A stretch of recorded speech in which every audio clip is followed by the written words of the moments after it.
Rabbi ज़िदनी इल्मा rabbi इश्रह ली सदरी व यस्सिर ली अमरी वहलुल उक़दतम मिन लिसानी यफ़क़हू क़ौली। अस्सलामु अलैकुम वरहमतुल्लाहि वबरकातुहू। कैसे हैं आप सब? उम्मीद है कि सब खैरियत से होंगे। और हमने जो अभी तक 182 आयात कर ली हैं सूरह बकरा की, वो सब तफसीर आपने सुन ली होगी। अब आपने थोड़ा सा नोटिस करना है कि शुरू में जो सूरह बकरा की तफसीर चल रही थी वो डिफरेंट थी, और अब आगे आके हमें अहकामात दिए जा रहे हैं। यानी कि अब हमें बताया जा रहा है कि ये काम आपने करना है और ये काम आपने किस तरह से करना है और ये काम आपने क्यों नहीं करना, ठीक है। या जैसे हमने पिछले दिनों हराम और हलाल के बारे में पढ़ा, फिर अल्लाह तबारक व तआला ने हमें ये भी बता दिया कि कौन सी चीज़ें तुम्हारे लिए हराम हैं और कौन सी चीज़ें तुम्हारे लिए हलाल हैं। अभी पिछले दिनों हमने ये जो पिछली तफसीर थी 182 आयात से ये जो 2-3 आयात पढ़ी थी, इसमें हमने पढ़ा था कि विरासत के क्या अहकामात थे उस वक्त, और वो मनसूख हुई हुई आयत थी। जो नया हुक्म है वो हमें आगे पता चलेगा, वो इंशाल्लाह जहाँ पे आएगा वहाँ पे हम उसकी तफसीर देख लेंगे। अब जो हम नई तफसीर पढ़ने जा रहे हैं 183 आयत से हम शुरू करेंगे। इसमें हम पढ़ेंगे रमज़ान यानी कि रोज़ों के बारे में, और रोज़ों के बारे में अल्लाह तबारक व तआला के क्या अहकामात है, रोज़ा रखना क्यों ज़रूरी है, किन पे छूट है, ये सब चीज़ें हम तफसीर में जैसे जैसे पढ़ेंगे वैसे वैसे हम उसकी तफसीर देखते जाएंगे। आऊज़ु बिल्लाहि मिनश शैतानिर रजीम, बिस्मिल्लाहिर रहमानिर रहीम। या अय्युहल्लज़ीना आमनू कुतिबा अलैकुमुस्सियामु कमा कुतिबा अलल्लज़ीना मिन क़ब्लिकुम लअल्लकुम तत्तक़ून। ए ईमान वालो, कौन ईमान वालो? यानी कि वो लोग जो ईमान ले आए थे, हम भी और उस वक्त के भी मुसलमान जो ईमान ले आए थे, जो मुसलमान हो गए थे, उनके लिए ये हुक्म है कि तुम पर रोज़े फ़र्ज़ किए गए। अल्लाह ताला ने कह दिया कि तुम पर रोज़े फ़र्ज़ कर दिए नमाज की तरह, कि अब तुम्हें छूट नहीं है इसकी। आगे देखें, जिस तरह तुमसे पहले लोगों पर फ़र्ज़ किए गए थे, ताकि तुम तकवा अख्तियार करो। अब आपको मालूम है कि रमज़ान जो है, रोज़े जो हैं वो किस लिए रखे जाते हैं। अब अल्लाह ताला ने यहाँ पर तकवा की बात की है, तो हमें ये चीज़ भी अंडरस्टैंड करनी है। हम थोड़ी देर के लिए सोचें कि यार हम सुबह से शाम तक भूखे रहते हैं, तो इसका फ़ायदा क्या है? हमें फ़ायदा पता होना चाहिए। हम नमाज़ पढ़ते हैं तो इसका फ़ायदा क्या है? मतलब क्यों अल्लाह ताला ने नमाज़ रखी, क्यों रोज़े रखे, क्यों ये अमल है? हमें कुछ ना कुछ इसके बारे में नो हाउ हो तो हम उसको बहुत अच्छे तरीके से कर सकते हैं, हम दिल से कर सकते हैं, और ये हमारी सोच है। हम जब सोचते हैं तो हमारा दिल आता है उस चीज़ के ऊपर। रोज़ों के बारे में अगर हम सोचते हैं तो हमें होना चाहिए कि सुबह से शाम तक जब हम रोज़े में होते हैं तो हम बहुत सारी चीज़ों का ख़याल करते हैं कि मैंने ये काम नहीं करना क्योंकि मैं रोज़े में हूँ। आप रोज़े का एहतराम करते हैं, आप रमज़ान का एहतराम करते हैं। जैसे कि फॉर एग्जांपल किसी बंदे की लड़ाई हो जाती है और वो कहता है कि जाओ, मैं अभी तुम्हारे मुंह नहीं लगना चाहता, या मैं अभी तुमसे लड़ाई नहीं करना चाहता क्योंकि मैं रोज़े में हूँ। वो अपने रोज़े का एहतराम करेगा, ठीक है। और इसी तरह से अगर कोई जो है वो मुख्तलिफ ऐसे काम करने की कोशिश करता है जिसे अल्लाह तबारक व तआला ने मना फरमाया रोज़े की हालत में भी और इफ्तार के बाद भी, यानी कि दरमियान का जो हिस्सा बाद का बचता है, अफ्तारी और सहरी के बीच का हिस्सा, उसमें भी वो गुनाहों से बचता है। तो अल्लाह तबारक व तआला ने यहाँ पर तकवा की बात की है कि इंसानों को ये रोज़े का, आप कह लें जो फास्टिंग है, ये क्या सिखाती है? एहतियात करना सिखाती है, परहेज़ करना सिखाती है, अल्लाह का डर सिखाती है, ठीक है? बुराइयों से बचना सिखाती है, नफ्स पे कंट्रोल सिखाती है। तो इसलिए रोज़ा ज़्यादा ज़रूरी है कि आप 1 महीने ये प्रैक्टिस करते हैं, आप हर वक़्त हर चीज़, हर काम करने से पहले सोचते हैं नहीं ये रोज़ा है, मेरा रोज़ा है, या रमज़ान का महीना है। तो फिर आप बाकी के 11 जो मंथ्स होते हैं, उनमें भी आप एहतियात करते हैं, आपको आदत हो जाती है। प्रैक्टिस होती है ना, 1 मंथ की प्रैक्टिस है। और आप देखें 365 डेज़ में से सिर्फ़ चंद दिन, यानी कि 29 या 30 रोज़े होते हैं, चंद दिन रोज़े रखने होते हैं। उस चंद दिनों में अल्लाह तबारक व तआला ने बता दिया कि तुम्हारे नफ्स की प्रैक्टिस हो रही है, कि तुम्हें कंट्रोल करना सीखना है। और सबसे बड़ी बात है कि हम रमज़ान में एक चीज़ बड़ी अच्छी सीख जाते हैं कि हमें ये पता चल जाता है कि हम पहले तो इल्ज़ाम देते थे ना कि हाँ, ये काम शैतान करवा रहा है। लेकिन रमज़ान में हम इस चीज़ को बहुत अच्छे अंडरस्टैंड कर लेते हैं कि शैतान को तो अल्लाह तबारक व तआला ने बंद कर दिया है। तो अब जो भी हम काम कर रहे हैं ना, ये हमारा नफ्स हमसे करवा रहा है, ठीक है? ये हमारा नफ्स वाला जो आप कह लें कि एक एलिमेंट है ना, वो हमें समझ में आता है कि हम अगर किसी बुराई में हैं या कुछ गलत काम कर रहे हैं, अल्लाह के हुक्म के आप कह लें अपोज़िट जा रहे हैं, तो ये हमारा नफ्स हमें करवा रहा है हमसे, तो हम फिर उस पे कंट्रोल करना सीख जाते हैं, ठीक है? तो अल्लाह ताला ने यहाँ पे क्या बता दिया हमें कि पहले लोगों पे भी रोज़े फ़र्ज़ किए गए थे, और इसलिए रोज़े फ़र्ज़ किए गए हैं क्योंकि तुम तकवा इख्तियार करो, ताकि तुम एहतियात करो, अल्लाह ताला से डरो, डर रखो अल्लाह ताला का, ठीक है? और आगे हम देख लेते हैं आयत नंबर 184। अय्यामम मादूदात फमन कान मिनकुम मरीजन औ अला सफरिन फ़इद्दतुम मिन अय्यामिन उखर वलल्लज़ीना युतीक़ूनहु फ़िद्यतुन तुआमु मिस्कीन फमन ततव्वअ खैरन फहुव खैरुल लहु व अन तसूमु खैरुल लकुम इन कुंतुम तालमून। गिनती के चंद ही दिन हैं, लेकिन तुम में से जो शख्स बीमार हो या सफ़र में हो तो वो और दिनों में गिनती को पूरा कर ले। अब जैसे हमने पहले बताया कि अब देखें कितने पूरे साल के दिन होते हैं, 365 डेज होते हैं, और उसमें से आपने चंद दिन रोज़े रखने हैं, यानी कि 29 या 30 रोज़े होते हैं। उसमें भी अल्लाह तबारक व तआला ने सख्ती नहीं की, यानी कि ये नहीं कहा कि तुम मर भी रहे हो ना तो तुम किसी भी हालत में हो ना तो तुमने रोज़ा रखना ही रखना। अब जैसे नमाज का हुक्म डिफरेंट है, नमाज की तो छूट है ही नहीं सिरे से ना। अगर आप बीमार भी हैं तो अल्लाह तबारक व तआला ने बता दे कि भाई बैठ के पढ़ लो, अगर नहीं पढ़ी जा रही बैठ के तो तुम लेट के पढ़ लो, उंगलियों के इशारे से पढ़ लो, किसी भी हाल में नमाज की छूट नहीं है। लेकिन रोज़े के बारे में अल्लाह तबारक व तआला ने क्या कहा है, क्योंकि ये ज़्यादा मुशक्क़त वाला काम है ना, तो हमने अल्लाह ताला ने कहा है कि अगर तुम बीमार हो, ठीक है, और सफ़र में हो तो तुम क्या कर सकते हो, रोज़े को उस वक्त छोड़ सकते हो, यानी कि रमज़ान के महीने में छोड़ दो और उसके बाद पूरा कर लो, उसके बाद वो रोज़े रख लो। अब देखें बीमारी की बात की है तो बीमारी हमें माइंड में होनी चाहिए कि बीमारी कौन सी है। बीमारी, एक तो बीमारी बीमारी में फ़र्क होता है, जैसे कुछ बीमारियां ऐसी होती हैं जो लॉन्ग टर्म होती हैं, जिनका ट्रीटमेंट बहुत लंबा होता है, और वो मोज़ी बीमारियां या आप किसी भी तरह की बीमारी करें जो लॉन्ग टर्म होती हैं, ठीक है, उस बीमारी में तो इंसान बाद में भी नहीं रख पाता रोज़े। लेकिन ऐसी बीमारी जिसमें छोटी-मोटी बंदे को थोड़ा-सा जैसे हेडेक हो गया, फ़ीवर हो गया, या फ्लू हो गया, कफ़ हो गई, कुछ इस तरह का आ गया जिसमें एक आध दिन आपका मेडिसिन पे आप होते हैं और फिर उसके बाद आप ठीक हो जाते हैं। तो फिर उस टाइम पे आप रेस्ट कर लें और रमज़ान के बाकी रोज़े पूरे कर लें, और जो रोज़ा छूट गया उसको आप रमज़ान के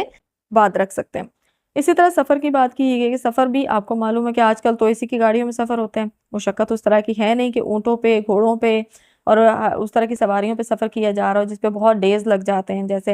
हफ्तों लग जाना, महीनों लग जाना, अब तो वो सफ़र भी नहीं रहे, ठीक है? तो अगर कोई ईज़ी फ़ील करता है और उसको रखना बहुत ज़्यादा मुशक्कत का काम नहीं लग रहा, तो वो रख सकता है, ठीक है? दोनों सूरतों में सख्ती नहीं है, कि मना भी सख्ती से नहीं किया गया और ये भी नहीं कहा गया कि तुमने रखना ही रखना है, और इस तरह की बात भी नहीं की गई। आपके अपने ऊपर है, अगर आप रखना चाहते हैं तो आप रख भी सकते हैं, ईज़ी फ़ील करते हैं आप रख लें। अब देखें ना, रमज़ान कितना कीमती वक़्त होता है, तो बंदे की कोशिश होती है कि यार मेरे को रोज़ा छूटे ना। जब आप ईज़ी फ़ील करते हैं, आपको कंफ़र्टेबल होते हैं, आप आराम से रोज़ा रख सकते हैं। और अगर आप नहीं हैं तो फिर आप रोज़े को बाद में पूरा कर लें, उस वक़्त छोड़ दें। तो यहाँ पे बीमारी और सफ़र के बारे में अल्लाह तबारक व तआला ने हमारे लिए आसानियाँ पैदा फरमा दी हैं, हमें बता दिया है कि इन रोज़ों को तुम बाद में भी पूरा कर सकते हो। आगे के जो हिस्सा है वो है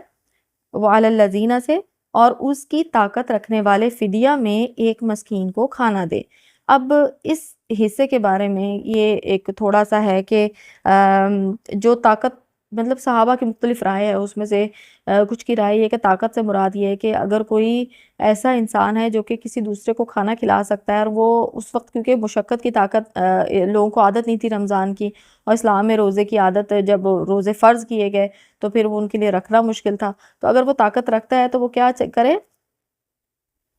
यानी कि उनको रुख्सत दे दी गई है कि अगर वो ना रखना चाहे और वो अपनी जगह किसी दूसरे को, मिस्कीन को, किसी गरीब को वो खाना खिला दे, उस एक टाइम का उसको खाना खिला दे, तो क्या होगा कि वो उसका रोज़ा जो है वो उसको सवाब मिल जाएगा रोज़े का, ठीक है। लेकिन हमने ये देखना, गौर करना है कि इस आयत के बारे में अल्लाह तबारक व तआला ने इससे अगली आयत में इसको मनसूख कर दिया। अगली आयत में आप देखें 185 आयत में जो दरमियान का हिस्सा, फमन शाहिदा मिनकुमुश शहरा फल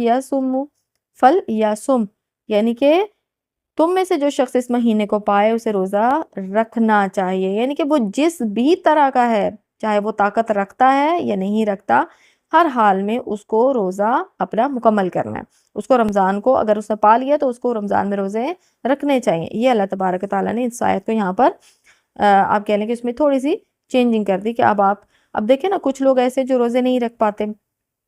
जो बहुत बूढ़े हैं, बहुत ऐसी बीमारियां हैं उनको लगी हुई बड़ी-बड़ी, वो फिर उसके बाद आपको मालूम है कि जो औरतें प्रेग्नेंट होती हैं उनके लिए भी रखना बहुत मुश्किल होता है। फिर अगर उनकी डिलीवरी हो जाती है और उसी मंथ में वो उस ड्यूरेशन में जिसमें वो अपने फीड करवा रही हैं बेबी को, तो उस वक्त वो रोज़ा नहीं रख सकती हैं, ठीक है। इन सब के क्या है कि ऐसी बीमारियां जो ऐसा टाइम पीरियड बीमारी का या उस वक्त का کہ آپ اس میں تو نہیں رکھ پا رہے لیکن اس کو آپ بعد میں پورا کر سکتے ہیں، لیکن اگر آپ اس ٹائم میں بھی موذی بیماری میں خدا نخواستہ کوئی اور بعد میں بھی ہو تو وہ بعد میں کیسے پورا کرے گا؟ تو اس کے لیے اللہ تبارک و تعالیٰ نے چھوڑ دی ہے کہ وہ اپنے استطاعت کے مطابق وہ کسی مسکین کو اچھا بہترین کھانا کھلا سکتا ہے، ٹھیک ہے۔ اور آگے دیکھیں کیا ہے، اور جو شخص نیکی میں سبقت کرے وہ اسی کے لیے بہتر ہے، یعنی کہ اگر وہ خوشی سے ایک مسکین کی بجائے زیادہ لوگوں کو کھانا کھلا سکتا ہے تو زیادہ کو کھلائے، وہ اس کی اپنی استطاعت پہ ہے، اس کی اپنی جیب پہ ہے کہ وہ کتنا افورڈ کر سکتا ہے۔ آگے دیکھیں، لیکن تمہارے حق میں بہتر کام روزے رکھنا ہی ہے اگر تم با علم ہو، یعنی کہ اگر تم علم رکھتے ہو، روزے کی اہمیت کو جانتے ہو، اور تم اس کے آپ کہہ لیں کہ اس ٹائم پیریڈ کے ایک آپ کہہ لیں کہ اللہ تبارک و تعالیٰ نے کتنی رحمتیں اور برکتیں اس مہینے میں رکھی ہوتی ہیں، اگر تم اس چیز کو جانتے ہو تو تمہیں چاہیے کہ تم روزے رکھ لو۔ آگے دیکھ لیتے ہیں ہم آیت نمبر 185، شہر رمضان الذی انزل فیہ القرآن ھدی للناس وبینات من الھدی والفرقان فمن شہد منکم الشہر فلیصم۔ یہاں تک دیکھ لیتے ہیں، آگے ہم بعد میں دیکھیں گے۔ ماہ رمضان وہ ہے جس میں قرآن اتارا گیا، قرآن اتارا گیا۔ اب دیکھیں، جو لوگوں کو ہدایت کرنے والا اور جس میں ہدایت کی اور حق و باطل کی تمیز کی نشانیاں۔ اب قرآن اتارا گیا سے کیا مطلب ہے؟ آپ کو معلوم ہے، ہم پہلے بھی پڑھ چکے ہیں، 30 پارہ میں بھی ہم نے پڑھا تھا کہ قرآن جو ہے وہ بیسیکلی لوح محفوظ میں ایک مقام پر موجود ہے، تو وہاں سے اللہ تعالیٰ نے جو حصہ ہماری ہدایت کے لیے اتارا اس کو آسمان دنیا پہ اتارا گیا تھا رمضان میں، ٹھیک ہے، جو دنیا کا آسمان ہے اس پہ رمضان میں اتارا گیا تھا، اور وہاں سے وہ 23 سال کے عرصے میں ہم تک پہنچتا رہا، اس لیے کہا جاتا ہے کہ قرآن پاک رمضان کے مہینے میں آیا۔ اب اس سے ہمیں یہ بھی پتہ چل جاتا ہے کہ رمضان کے مہینے میں قرآن پاک کی امپورٹنس کیا ہے، ٹھیک ہے۔ اور آپ کو معلوم ہے کہ رمضان میں نبی پاک صلی اللہ علیہ وسلم حضرت جبرائیل سے جو ہے وہ قرآن کا دورہ کیا کرتے تھے، اور جس سال آپ صلی اللہ علیہ وسلم کی وفات ہوئی تھی تو آپ نے حضرت جبرائیل سے 2 مرتبہ قرآن کا دورہ کیا تھا، اور جو باجماعت قیام اللیل ہوتی ہے، یعنی کہ 23، 25 اور 27 کی راتیں تھیں، اور اس میں بھی آپ نے کافی زیادہ لمبا آپ کہہ لیں کہ قیام کیا تھا، جس کو اب تراویح کا نام دیا گیا ہے۔ اور تراویح کے بارے میں بھی آپ کو اچھی طرح سے معلوم ہے کہ جو احادیث سے اور باقی جگہوں سے ثابت ہے وہ یہ ہے کہ 8 اور 11 تراویحیں جو ہیں وہ آپ صلی اللہ علیہ وسلم نے پڑھی تھی، اور باقی جو 20 آج کل پڑھی جاتی ہیں وہ ثابت نہیں ہے، کہیں سے بھی کسی حدیث سے ثابت نہیں ہے۔ زیادہ نوافل پڑھنا چاہتے ہیں تو کوئی ایشو نہیں ہے، لیکن جو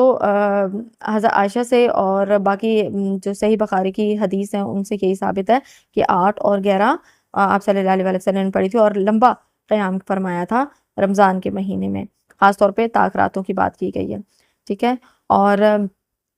قرآن پاک کے اترنے کی بات جو ہم نے بتائی ہے وہ بھی آپ کو اچھی طرح سے پتہ ہے کہ قرآن پاک جو ہے وہ کس طرح سے آپ صلی اللہ علیہ وسلم پہ 23 سال کے لمبے عرصے میں آہستہ آہستہ گریجولی تربیت ہوتی گئی، مسلمان ہوتے گئے، چیزیں اللہ تعالیٰ بتاتے گئے اور مسلمان اس چیز کو فالو کرتے رہے، اور 23 سال کا جو عرصہ وہ اچھی خاصا لمبا ہوتا ہے، مطلب اس پیریڈ میں کتنا اسٹرانگ بلیو ہو جاتا ہے۔ ہم تو یہ چند سال کی تفسیر پڑھتے ہیں اور اس کے بعد چھوڑ دیتے ہیں نا، ہم تو اس کو فالو اس طرح سے کر ہی نہیں پاتے۔ ہاں، ہم کہیں بھی کوئی بات ہوتی ہے تو ہم کہتے ہیں ہاں ہاں ہم نے بھی قرآن پڑھا ہوا ہے، ہمیں معلوم ہے قرآن میں کیا لکھا ہوا ہے، لیکن ہمارا عمل ہمیں سامنے والے کو بتا رہا ہوتا ہے کہ اس کو کتنا معلوم ہے، ٹھیک ہے۔ ہم جب کسی سے بھی کوئی کہتے ہیں نا کہ ہاں ہم نے قرآن پڑھا ہوا ہے، آپ کا عمل، آپ کی شخصیت، آپ کا ہر ایک ایکشن جو ہے وہ بتا رہا ہوتا ہے کہ اس بندے نے کتنا قرآن پڑھا ہوا ہے، ٹھیک ہے۔ تو یہاں پر ہمیں اللہ تعالیٰ نے قرآن کی اہمیت بھی بتا دی ہے۔ اس آیت کا اگلا حصہ ہم دیکھ لیتے ہیں، فمن شاہد منکم الشہر فلیصم، یعنی کہ جو شخص اس مہینے کو پائے اسے روزہ رکھنا چاہیے۔ اس آیت کو ہم نے پہلے دیکھ لیا، آگے دیکھ لیتے ہیں۔ ومن کان مریضا او علی سفر فعدۃ من ایام اخر یرید اللہ بکم الیسر ولا یرید بکم العسر ولتکملوا العدۃ وَلِتُكَبِّرُوا اللَّهَ عَلَى مَا هَدَاكُمْ وَلَعَلَّكُمْ تَشْكُرُونَ۔ ہاں، جو بیمار ہو یا پھر سفر میں، یعنی کہ مسافر ہو، بیمار ہو یا پھر مسافر ہو، اسے دوسرے دنوں میں یہ گنتی پوری کرنی چاہیے۔ اللہ تعالیٰ کا ارادہ تمہارے ساتھ آسانی کا ہے، سختی کا نہیں، وہ چاہتا ہے کہ تم گنتی پوری کر لو اور اللہ تعالیٰ کی دی ہوئی ہدایت پر اس کی بڑائیاں بیان کرو اور اس کا شکر کرو۔ اب دیکھیں یہاں پہ اللہ تبارک و تعالیٰ نے دوسری بار ہم سے یہ بات کی ہے کہ اگر کوئی بیمار ہے اور اگر کوئی سفر میں ہے، دونوں صورتوں میں، اب دیکھیں نا رمضان میں پچھلے، اب تو موسم چینج ہو گیا، روزے بھی پیچھے کو آ رہے ہیں، چاند کی تاریخ کے حساب سے ہر سال روزہ 10 دن جو ہے وہ پیچھے آ جاتے ہیں رمضان۔ تو اب کیا ہو رہا ہے، موسم تو تبدیل ہو رہا ہے اور موسم کی ساتھ ساتھ مطلب آپ کہہ لیں کہ رمضان کا موسم تبدیل ہو رہا ہے کہ رمضان جو ہے، روزے جو ہیں وہ اب اچھے موسم میں آنا شروع ہو گئے کہ اب سردی کی طرف جا رہے ہیں۔ جب بہت زیادہ جون جولائی اور اگست اس طرح کے گرمی کے روزے ہوتے ہیں تو اس وقت کتنا مشکل ہوتا ہے، اگر کوئی سفر میں ہے اور مسافر ہے اور بیمار ہے، دونوں صورتوں میں اس کے لیے بڑا ٹف ہو جاتا ہے۔ تو اللہ تبارک و تعالیٰ نے یہاں پہ بتا دیا کہ میں تو صرف یہ چاہتا ہوں کہ تم اپنی گنتی پوری کر لو، 30 روزے پورے رکھ لو اور ان کو بعد میں پورا کر لو جو چھوٹ جاتے ہیں، تو گنتی پوری ہو جائے گی تمہاری، ٹھیک ہے۔ اور یہاں پہ اللہ تعالیٰ نے ہمیں بتا دیا ہے کہ یہ عمل اللہ تعالیٰ نے ہمیں یہ حکم کیوں دیا ہے، وہ ہمارے لیے آسانی چاہتا ہے، ٹھیک ہے، کہ رمضان کے مہینے میں اگر تم نہیں کر پا رہے تو کوئی مسئلہ نہیں، تو بعد میں پورا کر لو، تو سختی نہیں چاہتا اللہ تعالیٰ۔ اور آپ کو معلوم ہے کہ روزے دار کی جو منہ کی بو ہے وہ اللہ تعالیٰ کو مشک کی خوشبو سے زیادہ پسند ہے، ٹھیک ہے۔ اور اس رمضان کے مہینے میں ایک رات آتی ہے جس کو لیلۃ القدر کہا جاتا ہے اور جس کے بارے میں یہ کہا گیا ہے کہ اس کو آپ جو آخر کی 10 راتیں ہوتی ہیں اس میں تلاش کریں، طاق راتوں میں، ٹھیک ہے، اور ہزاروں سالوں سے بہترین وہ رات ہوتی ہے اور اس رات کا نزول جو ہے وہ بھی اسی رمضان کے مہینے میں ہوتا ہے، ٹھیک ہے۔ اور یہاں پر ہم نے جیسے پہلے بات کی ہے کہ رمضان کے بارے میں کہ اگر کوئی جیسے کہ منتھلی سائیکل ہوتا ہے خواتین کا، اس میں اگر وہ روزے چھوٹ جاتے ہیں ان کے، تو اس کو بھی وہ بعد میں پورا کر سکتی ہیں۔ اور اس میں آپ دیکھیں بہترین پیاری سی خوبصورت سی بات جو مائنڈ میں آتی ہے کہ نمازوں کے بارے میں یہ حکم نہیں ہے، نماز کے بارے میں ایسا نہیں ہے کہ آپ کی 6 7 8 دن جو نمازیں چھوٹی ہیں اس کو آپ بعد میں پورا کر لیں، تو نمازیں تو 5 ہوتی ہیں، اگر ہم ان کو پورا کرنے لگیں گے تو وہ تو پھر آگے والی چھوٹ جائیں گی۔ تو روزے کے بارے میں یہ حکم ہے کہ روزہ ایک عمل ہے جو کہ رمضان کے مہینے میں کیا جاتا ہے، بات میں تو آپ کی مرضی ہے، چوائس ہے آپ کی، جیسے کہ آپ رکھنا چاہتے ہیں تو ہر مہینے کے آپ 13 14 اور 15 تاریخوں میں روزے رکھ سکتے ہیں، اسی طرح آپ پیر اور جمعرات کا روزہ رکھ سکتے ہیں جیسے کہ آپ صلی اللہ علیہ وسلم رکھا کرتے تھے، ٹھیک ہے۔ تو وہ فرض نہیں ہے، وہ آپ کی اپنی چوائس ہے۔ اسی طرح پیریڈ میں اگر آپ کے روزے چھوٹ جاتے ہیں تو آپ اس کو بعد میں پورا کر سکتے ہیں۔ اور اس کے علاوہ آپ دیکھیں نا کہ جو آپ کے گھر کی کوئی فرد، ایسے لوگ جن کے روزے چھوٹ گئے ہوں، کچھ رہتے ہوں اور وہ فوت ہو جائیں، وفات پا جائیں، تو آپ ان کے حصے کے روزے بھی رکھ سکتے ہیں اور ان کو ثواب پہنچے گا ان روزے کا، ان کے روزے پورے ہو جائیں گے۔ تو یہ ہمیں روزوں کی اہمیت پتہ چلتی ہے ان باتوں سے۔ اور اسی طرح ہم آگے کی آیت میں دیکھ لیتے ہیں، آیت نمبر 186،